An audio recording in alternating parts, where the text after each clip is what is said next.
Good morning, guys. What's going on with Alyssa and Diesel? Headed to Mimi's Cafe right now. It's Friday, so no class for me today, so woke up nice and late at around 11, then met up with Alyssa, and right now we're headed here. So just gonna have some breakfast.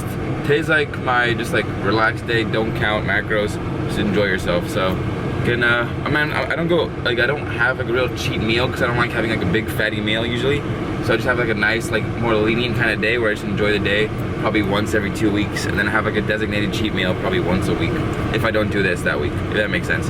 Anyway, gonna have this meal in, just enjoy the day, and then probably head back home today or tonight for the weekend. So yeah, and probably gonna work out it before I leave here in Riverside. So I'll see you guys some point in the near future. We're at the house, guys. I actually changed my mind. I'm gonna gym when I get back to LA because I just want to go home already. So gonna pack up, get Diesel ready, and then head home. So see you guys when we're on the road. Finally home, guys. It's already dark outside. Diesel's restless because he's been in the car the whole day. But I'm gonna unpack and then probably get ready to go hit this leg day. So see you guys outside of the gym. We just got here, guys. So gonna go get this workout in, and I'll catch you guys inside. Coming at you guys with a quick voiceover. So I know normally I tell you guys to hit a hamstring day and then a quad day and kind of split up your leg how you hit it. But I really wanted to change things up today, and I've been doing that kind of split for a while. So I thought, why not hit a full lower body day today?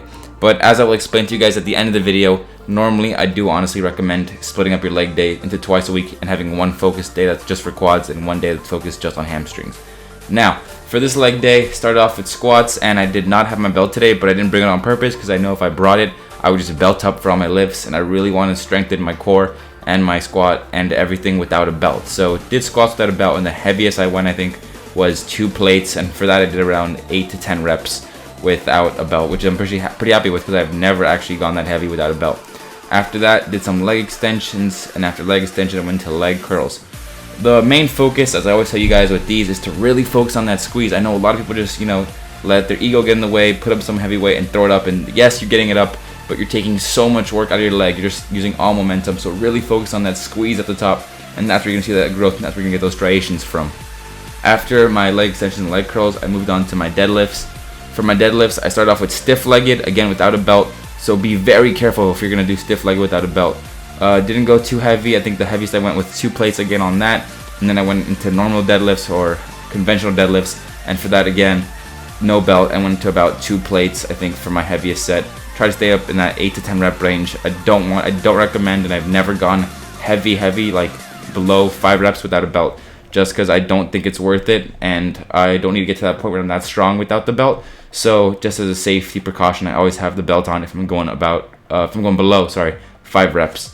After that, just did some calf work. For that, I went on the leg press machine and used my tippy toes or the edge of my shoe to really focus on squeezing the calf on the calf press. And after that, I just did some standing calf press without any weight in my hand, just standing on an elevated. You can stand on an elevated step. I usually step on that, or I'll step on one of those box they use for the box jumps, stand on the edge, and then just really focus on lowering yourself and then going up again to really squeeze the hell out of that calf and get blood in there. Thank you guys, and I'll talk to you guys at the end of the video, or I guess after this workout, to show you and tell you about why I hit leg day and how I hit leg day twice a week.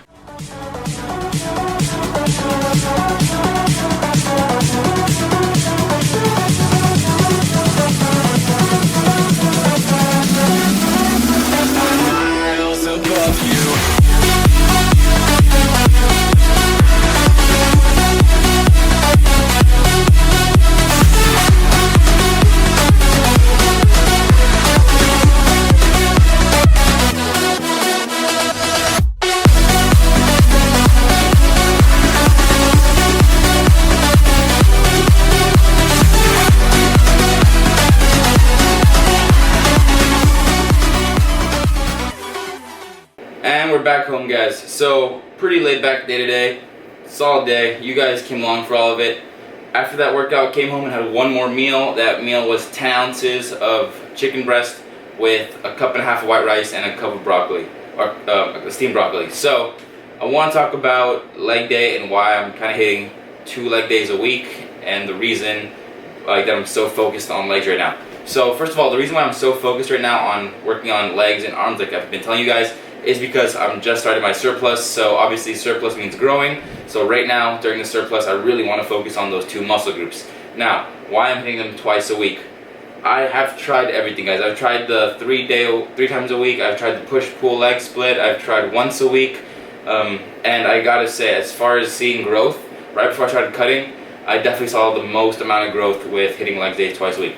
Now that doesn't mean doing a full leg day 2 times a week. What that means to me is I like doing a quad kind of day first, where most of my, both days for sure I'm squatting, but I like splitting up my workouts. So the first leg day of the week is more quad focused, and then the second leg of the week is more hamstring focused.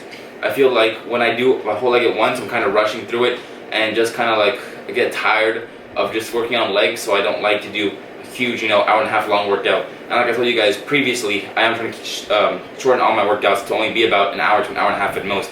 First of all, that's because to help me with just school and have more time for school, but also secondly, I feel like I just do better and have more energy and more focus for the hour and a half. And after the hour and a half, my body starts to, kind of feel like it's done, and I start to kind of waste the rest of my workout, and I want to go home. So that's why I'm hitting 2 leg days a week. It's shorter, and I do feel like I hit the muscles. I focus more on the muscle groups, so I know what I'm really trying to focus on, and that allows me to really focus on this. Just like take time to focus on the squeeze and have enough time where I don't have to kind of rush the workout to be done within a certain amount of time.